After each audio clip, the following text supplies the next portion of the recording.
It's now been 3 months since the tragic events in Newtown, Connecticut. 3 months since we lost 20 innocent children and 6 dedicated adults who had so much left to give. 3 months since we, as Americans, began asking ourselves if we're really doing enough to protect our communities and keep our children safe. For the families who lost a loved one on that terrible day, 3 months doesn't even begin to ease the pain they're feeling right now. It doesn't come close to mending the wounds that may never fully heal. But as a nation, the last 3 months have changed us. They forced us to answer some difficult questions about what we can do, what we must do, to prevent the kinds of massacres we've seen in Newtown and Aurora and Oak Creek, as well as the everyday tragedies that happen far too often in big cities and small towns all across America. Today, there's still genuine disagreement among well-meaning people about what steps we should take to reduce the epidemic of gun violence in this country. But you, the American people, have spoken. You've made it clear that it's time to do something. And over the last few weeks, senators here in Washington have listened and taken some big steps forward.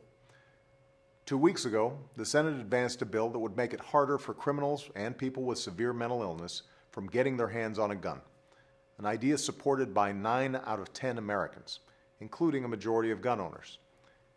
The Senate also made progress on a bill that would crack down on anyone who buys a gun as part of a scheme to funnel it to criminals, reducing violent crime and protecting our law enforcement officers.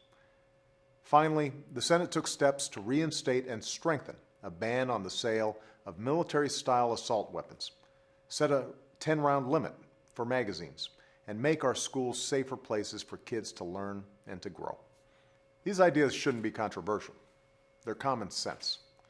They're supported by a majority of the American people, and I urge the Senate and the House to give each of them a vote. As I've said before, we may not be able to prevent every act of violence in this country, but together we have an obligation to try. We have an obligation to do what we can.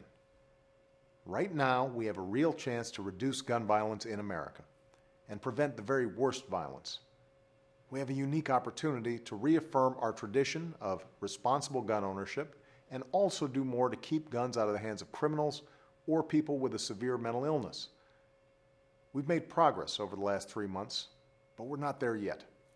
And in the weeks ahead, I hope members of Congress will join me in finishing the job for our communities and, most importantly, for our kids. Thanks.